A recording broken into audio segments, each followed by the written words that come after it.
we are here at Dice Tower Con with Robert Burke.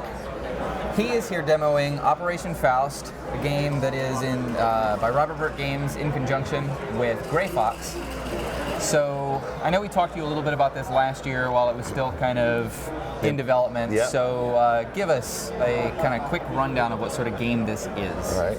Well, Operation F.A.U.S.T, it's a historic-based bluffing and deduction game. It takes place during World War II in occupied France, and players are trying to rescue famous works of art before the Third Reich loots them. So there's an art deck full of paintings. So all these paintings are paintings that were either looted by the Third Reich or they were saved from being looted by the Third Reich. So they all have a black market value on them. That range from $200,000 to $500,000. The goal is to be the first player to recover $1 million worth of artwork. So there's regular artwork, and then there's artwork like this that's labeled degenerate. Hitler didn't really like modern art. They refer to it as degenerate art. And for the game, degenerate art is just more easily confiscated by other players. So it's more at risk. That's all that is. Then we've got forgeries as well. Forgeries, you cannot win the game if you hold a forgery unless you get a forged document card. These forged document cards will cover up a forgery for you, and then you can count the value to win the game. And these forged document cards are a limited resource. There's one per player. So if one player buys 2 of those, for example, then somebody's not getting one. But there's other ways you can get rid of forgeries and stuff like that. So the currency in the game is intel, these little file folders. So you're trying to gain that intelligence to be able to recover the works of art and be the first player to get to $1 million. Gotcha. So can you kind of go over sort of basic round structure and maybe even like a sample turn? Yeah, sure. On a player's turn, there's only 1 of 4 actions a player can take on their turn. So it's very simple and it goes very fast. It plays 3 to 8 players. There's some player aids here, and on the player aids, it'll show you the 4 things that you can do. The first thing you can do is recruit. If you recruit, you pay 4 intel to the pool, and you can buy another plot card. So you can build your hand in this game by purchasing cards. The second thing you can do is you can recover art. If you pay 10 intel, you can buy one of these art cards, and that's how you win the game. The third thing you can do is you can buy a forged document card. And again, these are a limited resource. So if you pay 3, you can get one of those to cover up a forged painting. The fourth thing you can do is really the meat of the game, and that's where you play one of the cards in your hand. All players are going to start with 2 cards. They're able to purchase more if they like, but you can lie about the cards that you hold. You never have to show your cards unless you're challenged. So I could say I have 2 spies, and I'm going to get a discount on buying art. I'm going to get a 3 intel discount per spy. So I'm going to table 2 spies and get an art card for 4. So it's very interesting that way, because that's where the bluffing element really comes into the game. If you don't have the cards you need, you can lie about it and get the cards that you need.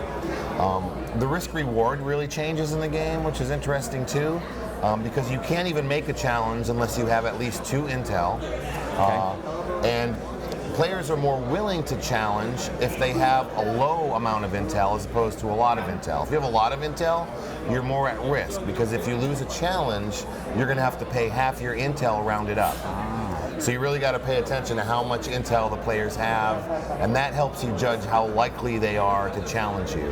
If I only had 2 intel and you claimed a really good card, I may challenge you just to try to get that card out of your hand. But you can always have the choice not to show your cards. If I challenge you and you show your cards, I lose if you have them. But even if you have them, you can choose to lose the challenge and keep the cards, and then maybe get a bigger payoff later. So that bluffing stuff is significant in the game. So how many different, I guess, what were they called? Recruits?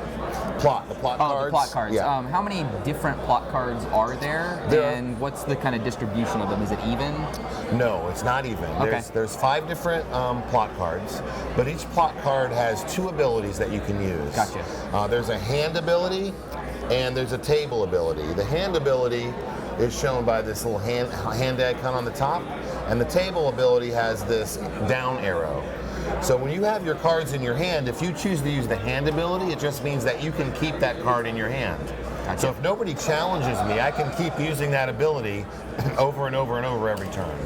When I use the table ability, however, I have to place the card face down, then I execute the ability, and if nobody challenges me, the card gets discarded.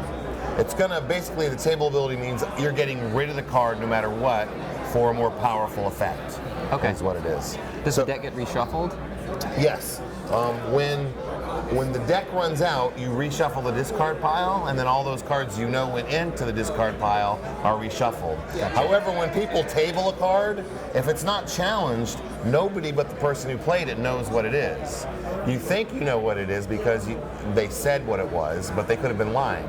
Gotcha. Right? So you never really know what was truth and what wasn't truth unless you make a challenge to actually force them to show you the card.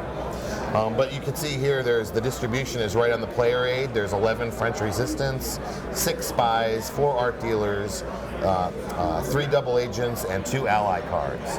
So that, and they're on the cards as well. The actual number of cards of each type are written right on the card for you. So all of the, I see there's 4 pieces of art out and they're face down. Yes. Are there ever opportunities to look at them before you take them, or are Yes. you just taking them blind? Yep. So you got an art pile, and this is called the art cache, where these 4 are. So when you buy art, you can buy from the pile or you can buy one from the cache. If you buy one from the cache, it's immediately replaced with another one. But the art cache is interesting because the spy hand ability allows you to secretly look at any 2 of these art pieces of art. Okay. So it's a way to find the good art before you purchase it. It's also a way for you to know what art somebody else might buy in the future. So if I look at these 2, I then know what they are, and if you buy one of them, then I can kind of follow that around the table. And then there's effects that let you trade art with other players, that let you steal forgeries from other players, that let you steal degenerate art from other players if you get lucky and find one. And then there's cards that let you take intel from the pool or take intel from other players. And then the allies card will block some of those negative actions that players can take against you. So that's a really great card, but there's only 2 of them. So. As the designer of the game, what is it that sort of inspired you to make a game like this, and or pick the theme that you did? Well, the theme, I was very interested in the theme. My father-in-law is a World War II historian, and he was telling me the story of the Monuments Men.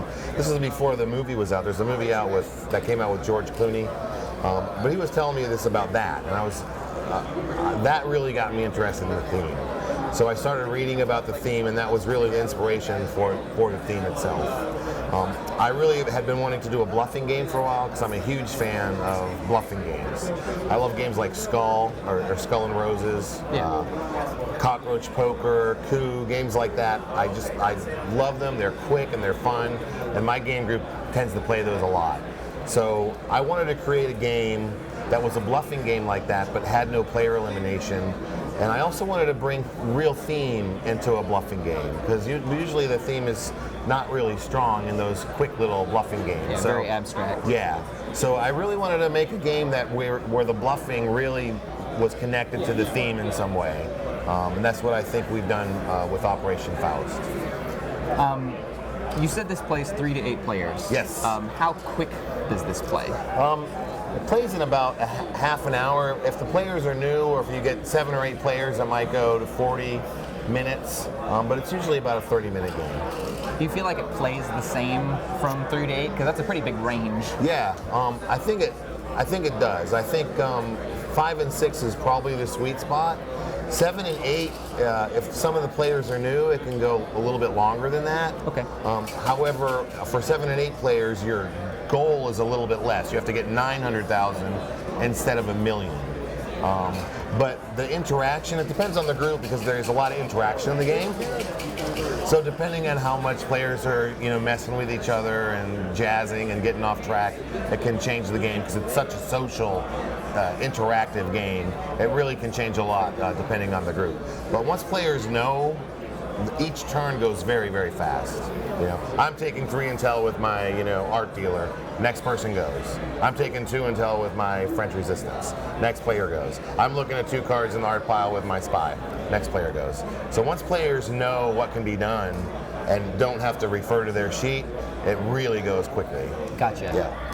Yeah, that's very much like Coup at that point. I found the same deal with that game. It was a lot of looking at the reference sheet at first, and then once everybody's got it, it's quick. Right. Yeah. That's true with most games, but especially with these bluffing games, once everybody knows the rules, that's when the bluffing elements can really shine, and that's what makes it a fun game, right? Is lying and trying to fool people and getting caught and all that kind of stuff.